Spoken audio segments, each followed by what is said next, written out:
आज के कल अपन ने देख लिया था फीमेल रिप्रोडक्टिव सिस्टम क्या होता है। आज के लेक्चर में अपन को देखना है कि मेल रिप्रोडक्टिव सिस्टम कैसे होगा। तो आज के लेक्चर का अपना टॉपिक है male reproductive system. Male reproductive system. कल अपन ने एफएसएच और एलएच की बात करी थी। याद करो एफएसएच और एलएच क्या थे, जो पिट्यूटरी ग्लैंड से निकल रहे थे, सीक्रेट हो रहे थे। एफएसएच क्या कर रहा था, फीमेल की ओवरी में जाके फॉलिकल को ग्रो करवाने के लिए स्टिमुलेट कर रहा था। एलएच ओव्यूलेशन कर रहा था। फिर याद करो एलएच का एक दूसरा नाम दिया था आईसीएसएच, जिसका नाम था इंटरस्टिशियल सेल स्टिमुलेटिंग हार्मोन। ये interstitial cell stimulating hormone male में जो टेस्टिस होती है, जैसे फीमेल में ओवरीज होती है प्राइमरी रिप्रोडक्टिव ऑर्गन, वैसे ही जैसे फीमेल में प्राइमरी रिप्रोडक्टिव ऑर्गन ओवरी होता है, ठीक है, वैसे ही मेल में भी प्राइमरी रिप्रोडक्टिव ऑर्गन टेस्टिस होता है। मेल के पास भी वन पेयर ऑफ टेस्टिस होते हैं। टेस्टिस के अंदर फाइनली स्पर्म प्रोडक्शन होता है। तो यहाँ पर बेसिकली अपन क्या देखने वाले हैं कि टेस्टिस के अंदर स्पर्म का प्रोडक्शन कैसे होगा। अब सुनो, क्या होता है कि जो टेस्टिस होती हैं वो ह्यूमन मेल के बॉडी के बाहर होती है, अंदर नहीं होती। यानी जो टेस्टिस वाला पार्ट है वो मेल के बॉडी के अंदर नहीं होता है, बाहर होता है। जैसे अगर अपन बात करें कि एक मेल है, ठीक है, सिंपल सा एक डायग्राम है, ठीक है, इसमें मेल है और अपन को पता है कि मेल की जो टेस्टिस हैं वो बाहर होती हैं। मेल की जो टेस्टिस हैं वो बाहर लोकेटेड होती हैं। इसका रीजन क्या है, ठीक है, इसका एक रीजन है ये कि देखो अपने बॉडी का टेम्परेचर होता है 37 डिग्री सी, जो कि नॉर्मल बॉडी टेम्परेचर होता है। इस पर अपनी बॉडी की सारी रिएक्शंस होती हैं, ठीक है, पर जो स्पर्म प्रोडक्शन का प्रोसेस है वो तुम्हारा 37 डिग्री सी पे नहीं हो सकता। इसको होने के लिए अगर अपन को स्पर्म प्रोडक्शन ह्यूमन की बॉडी में कराना है, ह्यूमन मेल की बॉडी में कराना है, तो अपन को जो टेम्परेचर चाहिए वो बॉडी से 2 से 3 डिग्री सी कम चाहिए, that is 34 to 35 degree C पे अपन का स्पर्म प्रोडक्शन होता है। तो बॉडी के अंदर तो 37 है, इसीलिए जो टेस्टिस होते हैं वो बाहर एक स्क्रोटम, एक पाउच लाइक बैग स्ट्रक्चर में दोनों टेस्टिस सिचुएटेड होते हैं, जहां पर वो अपना टेम्परेचर मेंटेन करते हैं, जिसकी 34-35 है, ठीक है। तो यही रीजन है कि टेस्टिस तुम्हारे मेल की बॉडी के बाहर होते हैं। अब क्वेश्चन ये अराइज होता है कि सर ये टेस्टिस कब आए, ठीक है। अब देखो इसका आने का, जैसे अगर अपन बात करेंगे एक चाइल्ड की बर्थ से पहले, एक मेल चाइल्ड की बर्थ से पहले होता क्या है कि at the time of birth, या ये कह लो just little prior to birth, birth से थोड़ी देर पहले जैसे डिलीवरी होनी होती है, तो क्या करते हैं ये टेस्टिस हैं, ये टेस्टिस तुम्हारे डिसेंड कर जाते हैं कहां पे, स्क्रोटम में। अब कैसे करेंगे, जैसे अगर अपन इस टेस्टिस का पोर्शन यहां पर है, सपोज करो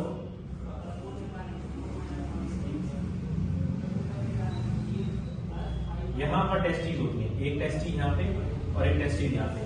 ये पूरा सेक क्या है, ये स्क्रोटम है, ये स्क्रोटम है, ठीक है। स्क्रोटम में 2 टेस्टिस रखी है, ये क्या है, ह्यूमन की, मेल की टेस्टिस।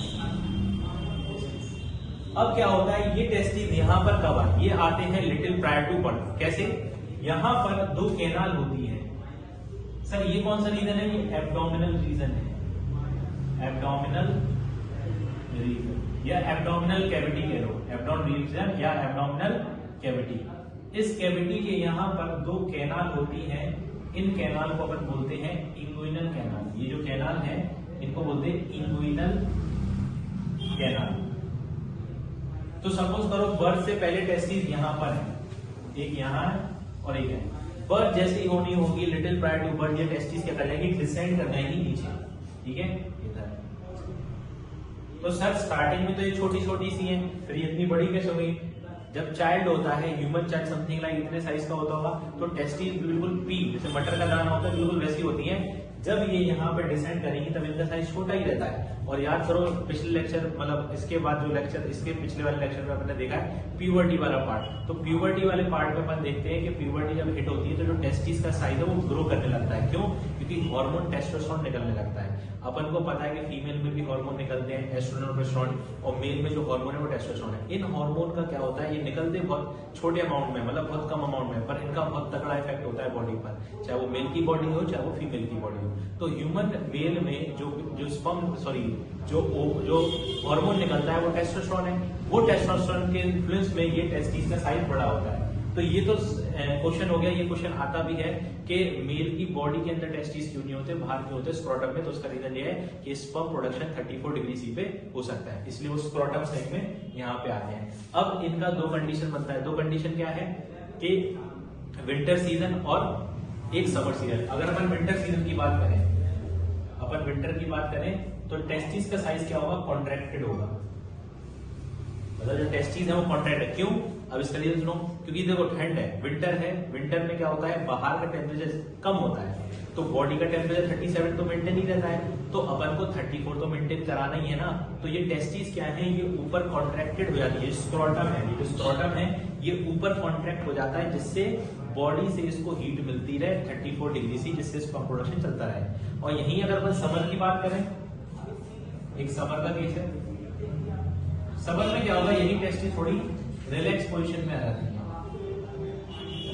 सर ये क्यों हुआ? ये इसलिए हुआ क्योंकि अब बाहर का टेम्परेचर ज्यादा है, तो बाहर का टेम्परेचर ज्यादा है और बॉडी का टेम्परेचर भी ज्यादा है, तो जो स्क्रोटम जो सेक होता है ये थोड़ा दूर हो जाता है बॉडी से। क्यों? बॉडी में हीट बहुत होती है। क्यों? अपन को 34 मेंटेन करना है, तो ये बाहर थोड़ा दूर हो जाता है। तो एक ये समर का पोर्शन है और ये विंटर का पोर्शन है। ठीक है, इसके बाद अपन देखते हैं कि बेसिकली होता क्या है। देखो ये टेस्टिस वाला पोर्शन है, ठीक है। अगर अपन को अब ये देखना है कि स्पर्म एक्चुअली में कहां पे बन रहे हैं और उनका बाहर निकलना कैसे होता है, ठीक है। तो अगर सपोज करो ये पूरा स्क्रोटम हो गया, ये टेस्टिस वाला पार्ट हो गया, टेस्टिस 1 स्क्रोटम 2। अगर अपन टीएस काटे, मतलब ट्रांसवर्सल सेक्शन ऐसे कट करके देखें इस टेस्टिस का, तो अपन को क्या देखेंगे? अगर तुम टीएस काट के देखोगे किसका, टेस्टिस का, तो तुम्हें यहाँ पे कुछ लोब्स दिखेंगे ऐसे।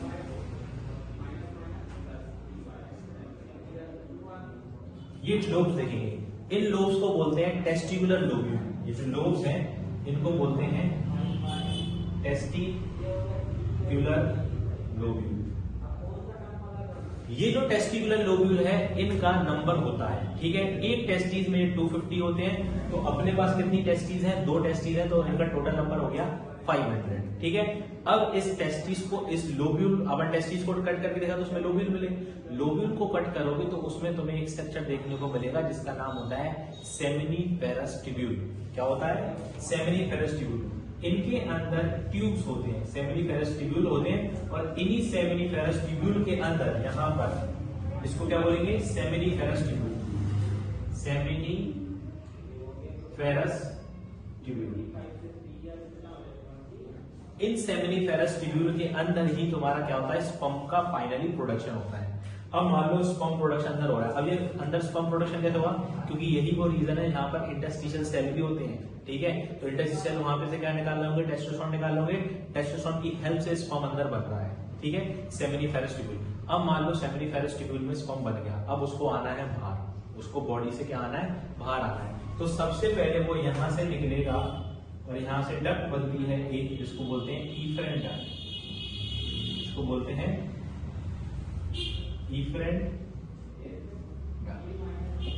इफरेंट डक्ट से सबसे पहले स्पर्म क्या आएगा? बाहर आएगा। ये अपन देख रहे हैं, ये डायग्राम जो अपन देख रहे हैं ये 10th के लेवल का देख रहे हैं, क्योंकि यहाँ पे कुछ और ट्यूब्स भी होती हैं जो अपन 12th में पढ़ते हैं, ठीक है। अभी एज पर आवर सिलेबस अपन ये देख रहे हैं कि जो यहाँ पे जो पहली डक्ट है जो स्पर्म बाहर ला रही है वो कहलाती है इफरेंट डक्ट। ये है इफरेंट डक्ट। इफरेंट डक्ट से स्पर्म बाहर आएगा। इफरेंट डक्ट के बाद यहाँ पर जो पार्ट होता है वो होता है ऐसे करके कोयल होकर और वापस ऐसे करके बाहर की ओर निकलता है। ये जो पार्ट है जो ऐसे करके ऐसे कोयल होकर वैसे जा रहा है, इसको बोलते हैं एपिडिडाइमस। यानी इफरेंट डक्ट के पास जो लास्ट, जो उसके बाद स्ट्रक्चर आता होता है एपिडिडाइमस। ये जो पार्ट है इसको बोलते हैं एपिडिडाइमस।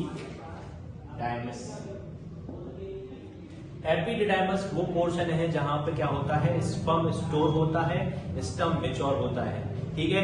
ये ऐसे टेस्टिस के ऊपर कॉइल क्यों कर गया? क्योंकि जो अपनी जो एपिडिडाइमस है उसका साइज बड़ा होता है, वो एक लंबी ट्यूब सी होती है, जिसके वजह से उसको एक छोटी सी जगह में फिट करने के लिए अपन उसको क्या करते हैं? टेस्टिस के ऊपर कॉइल कर देते हैं, फिर जाके ये बाहर निकलता है। अब यहां से ये बाहर निकलेगा, सपोज करो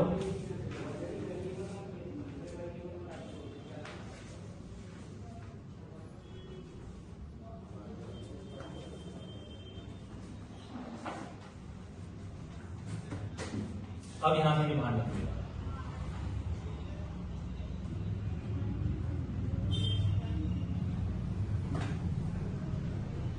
एक तुम्हारा एपिडिडाइमस यहाँ से भी होगा, वो भी ऐसे कुछ नहीं किया यहाँ से।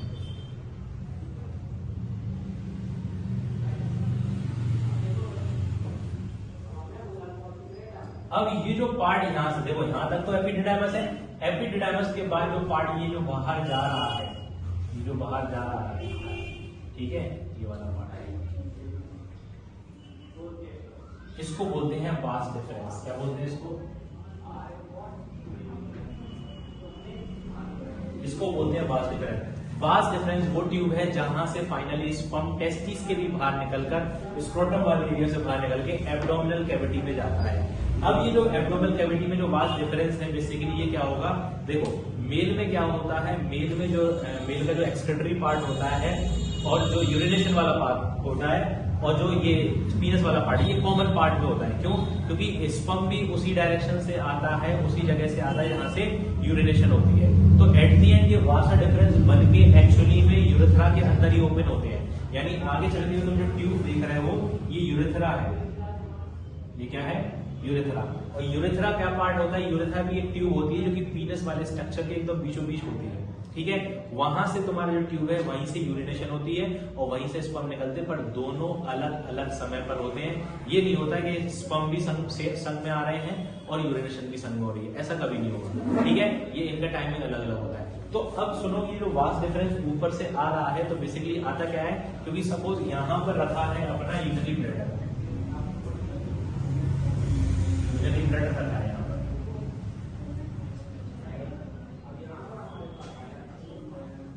सर यूरिनरी ब्लैडर क्या है? यूरिनरी ब्लैडर वो होता है जहां पर यूरिन स्टोर होती है, ठीक है। तो यूरिन स्टोर जैसे इस डायग्राम में मैंने दिखा दिया कि ये यहाँ पे ऐसे आ रहा है, तो एक्चुअली में ये वास डिफरेंस ऐसे नहीं आ रहा होता है। ये क्या होता है, जैसे यूरिनरी ब्लैडर में जो ऊपर से यूरिन आती है वो यूरेटर के थ्रू आती है।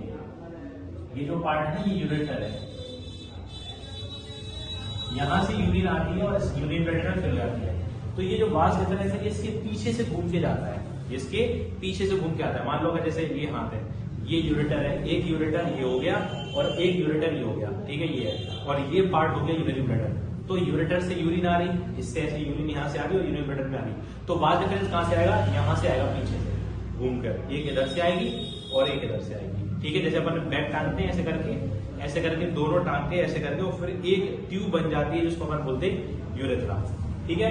तो यूरेथ्रा आगे चल के बनेगी और यहाँ से क्या होगा, स्पर्म बाहर निकल जाएंगे, ठीक है। तो ये पाथवे होता है, मेल के स्पर्म बाहर आएगा।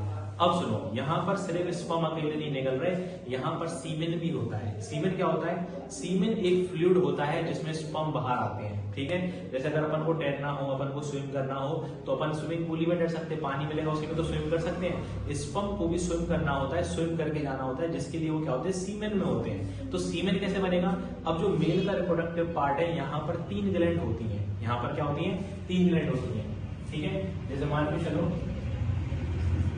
सपोज करो ये यूरेथ्रा है, ये रुक रहा है। अब यूरेथ्रा में क्या होती है, 3 ग्लैंड की सिक्रीशन होती है। यहां पर क्या होते हैं,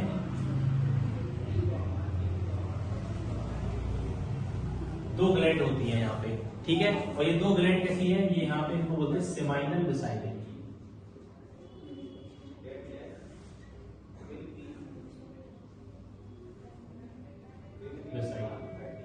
एक सेमाइनल वेसिकल हो गई, एक यहां पर और एक यहां पर।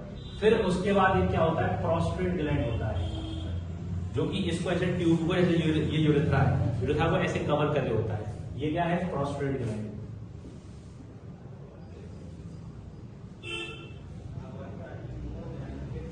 और यहां पर 2 बल्ब जैसे स्ट्रक्चर होते हैं जिनको बोलते हैं bulbo urethral, bulbo urethral gland. अब क्या होगा, 3 स्ट्रक्चर है। देखो, मेल रिप्रोडक्टिव सिस्टम में 3 ग्लैंड होती है जिनको एक्सेसरी ग्लैंड्स बोलते हैं। इन तीनों ग्लैंड को बोलते हैं एक्सेसरी ग्लैंड। सबसे पहले सेमाइनल वेसिकल, जो ये है, फिर प्रोस्टेट और फिर बल्बोचल। इस सेमाइनल वेसिकल का काम क्या होता है, बेसिकली खाना प्रोवाइड करना। क्या होता है, जब स्पर्म आ रहे होते हैं वो वीक होते हैं, और जैसे ही वो इस पार्ट में आते हैं, यूरेथ्रा वाले पार्ट में, यहाँ पर क्या होता है, सेमाइनल वेसिकल उनके ऊपर सिक्रीशन करती है, जिससे उनको फ्रक्टोज मिलता है और एनर्जी मिलती है, तो वो एनर्जेटिक हो जाते हैं। फिर प्लस प्रोस्टेट ग्लैंड में यहाँ पे क्या होता है, उनको बहुत सारा जैसे एल्कलाइन सॉल्यूशन की सिक्रीशन होती है उनके ऊपर।